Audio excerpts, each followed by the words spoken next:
ইসলাম সবচেয়ে জঘন্য শাস্তি রেখেছে জেনা এবং ব্যভিচারের জন্য। আপনারা জানেন সবচেয়ে কঠিন শাস্তি। এবং বিবাহিতরা যদি পরকিয়া করে, হারাম সম্পর্কে লিপ্ত হয়, তার শাস্তি ইসলামে বিচারিকভাবে এটা সে যেখানে সেখানে বাস্তবায়ন শুরু করবে না। আমাদের দেশে দেখবেন যেখানে সেখানে এটা বাস্তবায়ন হয়, অনেক গ্রামে মাতবররা শুরু করে দেয়। এটা বিচারিকভাবে যথাযথ নিয়মে বাস্তবায়িত হবে। সবচেয়ে কঠোর শাস্তির কথা এই বিবাহ বহির্ভূত সম্পর্ক, সেটা যদি জেনা পর্যন্ত চলে যায় এবং প্রমাণিত হয়, তার জন্য রয়েছে দুইটা শাস্তি ইসলামে। একটা হলো পৃথিবীতে যদি কেউ ফাসাদ সৃষ্টি করে, কোনো দেশে যদি কেউ দাঙ্গা হাঙ্গামা সন্ত্রাস আর ত্রাসের সৃষ্টি করে, এরকম সন্ত্রাস, যে সন্ত্রাসটা ব্যক্তি পর্যায়ে নয়, ওটা সমাজের মধ্যে আতঙ্ক সৃষ্টি করে, অশান্তি সৃষ্টি করে, এই হাঙ্গামাকারীদের এবং বিবাহিত নারী পুরুষ জেনায় লিপ্ত হয়ে সেটা প্রমাণিত হলে, এই দুইটার শাস্তি গোটা কোরআনে শত বিষয়ে আপনি দণ্ডবিধি খুঁজে পাবেন, শত শত দণ্ডবিধি আপনি খুঁজে পাবেন। এর ভিতরে এই দুইটা বিষয় দেখবেন সবচেয়ে কঠিন এবং সবচেয়ে করুণ এবং সবচেয়ে মর্মান্তিক শাস্তির কথা বলা হয়েছে।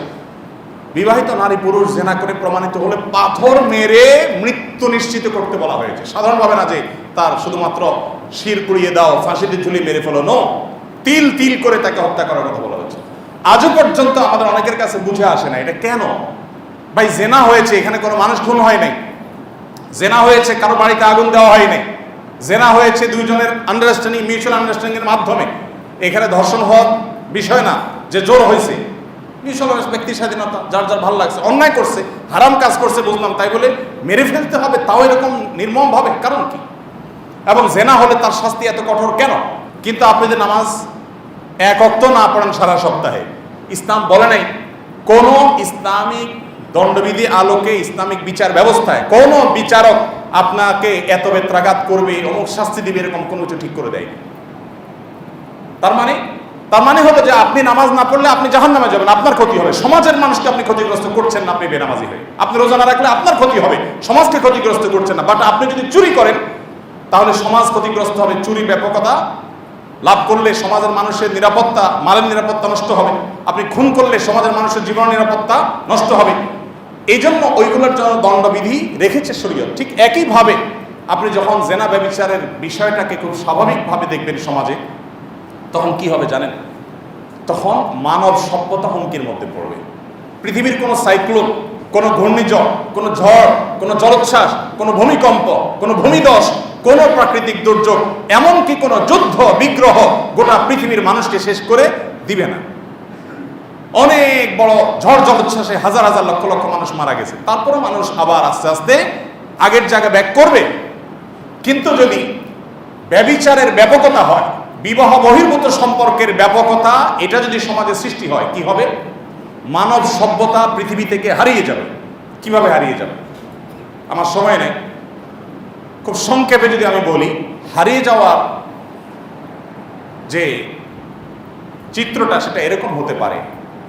আমি এর আগে বারবার বলেছি, আপনারা যদি চায়নার দিকে তাকান, আমি নিজে কয়েক দফা বাংলাদেশের প্রথম সারির একটা টেলিভিশন চ্যানেলের একটা রিপোর্ট দেখেছি ইটালির কথা। আরও নির্দিষ্ট করে অনেক দেশের নাম বলতে পারবো, সেটা আমি আর লম্বা করতে চাচ্ছি না। এসব দেশগুলোতে সরকার সবসময় প্রণোদনা দিয়ে মানুষের জন্মের হার কোনোভাবেই স্বাভাবিক করতে পারছে না। এবং যে পরিমাণ তাদের কাজের লোক দরকার একটা দেশ চলার জন্য, সে পরিমাণ কাজের লোক নাই, মানুষের জন্ম হচ্ছে না। আমি কি বোঝাতে পেরেছি? চায়নার মতো দেশ, এত মানুষ সেখানে, উন্নত অনেক দেশ আছে, সেখানে এখন সন্তান জন্ম দিলে বাবাকে গিফট, মাকে গিফট, সন্তানকে গিফট, প্রণোদনা, টাকা পয়সা কি চাই সব দিবে, তাও সন্তান জন্ম দাও। বাট সন্তান জন্ম হচ্ছে না। কারণ কি জানেন? একটাই কারণ, আর কোনো কারণ নেই। সেটা হলো বিবাহ বহির্ভূত সম্পর্ককে সেই সমাজগুলো স্বাভাবিক করে ফেলেছে। এর ফলে কি হয়েছে? এর ফলে সন্তান জন্ম দেওয়ার প্রবণতা মানুষ হারিয়ে ফেলেছে। এগুলো মানুষের দরকার হয় না, কেন সন্তান জন্ম দিতে যাবে? এই ঝামেলা কেন যাবে? তার দরকার মিউচুয়াল আন্ডারস্ট্যান্ডিং এর মাধ্যমে তার সেক্সুয়াল চাহিদা পূরণ করা। সেটা তো হয়ে যাচ্ছে, কেন সে সন্তান বিয়ে করতে যাবে? বিয়েই তো করতে যাবে না। যে যার সাথে যখন ইচ্ছা তখন ডেটিং করতেছে, লাইফ পার্টনার চেঞ্জ করতেছে, দরকার হচ্ছে না। আপনি এর বিপরীতে মুসলমান সমাজ দেখেন, সারা পৃথিবীতে এই সমস্যাটা বড় কোনো পর্যায়ে নেই। আমাদের বাংলাদেশে জন্মের হার কমতে কমতে এমন একটা পর্যায়ে আসছে, প্রেডিকশন আপনারা অনেকে জানেন, অনলাইনে খুঁজলে পাবেন, যে ভবিষ্যৎবাণী বলছে যে এই হার যদি চলতে থাকে তো আর কয়েক যুগ পরে ঢাকা শহরে ফ্ল্যাট ভাড়া নেওয়ার মতো পরিবার, ফ্যামিলি আপনি খুঁজে পাবেন না, খালি থাকবে। অলরেডি কমছে, সেটা আরো যেখানে গিয়ে থামবে। তো আমরা এখনো তাদের ছেলে বহুগুণ ভালো আছি, বাট আমরা আস্তে আস্তে ওদিকে যাচ্ছি, কারণ আমরা পশ্চিমাদের ভালো গুণগুলো নেই না। তাদের কুকুর যদি রাস্তায় পায়খানা করে, তারা গাড়ি থেকে টিস্যু নিয়ে সেটা তুলে নিয়ে ডাস্টবিনে ফেলে, আমরা তাদের ভালো গুণটা নেই না। আমরা তাদের যত খারাপ গুণ আছে, আমাদের মিডিয়াগুলো দেখবেন, ওদের দেশের বেহায়াপনাকে এখানে আমদানি করবে, ওদের দেশের অশ্লীলতাকে এখানে আমদানি করবে, ওদের দেশের পরকীয়কে এখানে আমদানি করবে, ওদের নাটক সিনেমাকে এখানে আমদানি করবে, ওদের ভালো গুণগুলোকে এখানে আমদানি করবে। সময় তো উপস্থিতি, মানব সভ্যতা হারিয়ে যেতে পারে, কারণ আস্তে আস্তে যে মানুষ জন্মের হার যখন এভাবে কমতে থাকবে এবং মানুষ বিবাহ থেকে সরে যাবে, বিবাহের দরকার কি আর, বিবাহ করবে না। বিবাহ তো ঝামেলা, হ্যাসেল, টাকা পয়সা, কমিটমেন্ট, এটা বিশাল ব্যাপার। আপনারা জানেন যে উন্নত দেশগুলোতে অনেক দেশে আইন আছে যে আপনি বিবাহ যদি একবার করছেন তো এমন ফাঁসা ফাঁসবেন যে এরপর আপনি তালাকও দিতে পারবেন না। ওই ভদ্রমহিলা টর্চার করবে, সহ্য করে যেতে হবে, কারণ তালাক দিলে আপনার অ্যাসেটে অর্ধেক দিয়ে দিতে হবে তাকে। আছে না অনেক দেশে আইন, এ ভয় বিয়েও করে না। ইসলাম এত সুন্দর জীবন ব্যবস্থা যে না, আপনি বিয়ে যেমন করবেন উৎসাহ দেয় ইসলাম, যদি আপনার অসহনীয় পর্যায়ে আপনি চাইলে বিচ্ছেদও যেতে পারেন, তাহলে সম্পদের অর্ধেক দিয়ে দিতে হবে না, তবে হ্যাঁ তার প্রাপ্য যেটা সেটা ঠিকই বুঝিয়ে দিবেন। আল্লাহ তাআলা আমাদের সবাইকে এই ভয়াবহতা উপলব্ধি করার তৌফিক দান করুন। এই ভয়াবহ ব্যাধি থেকে আমাদের সমাজকে আল্লাহ তাআলা রক্ষা করুন। আমাদের দ্বীনি চর্চা বাড়াতে হবে, অশ্লীলতা থেকে নিজেদেরকে সরাতে হবে, চোখগুলোকে নিয়ন্ত্রণ করা, আত্মনিয়ন্ত্রণ করা শিখতে হবে এবং গোটা সমাজকে বাঁচানোর চেষ্টা করতে হবে।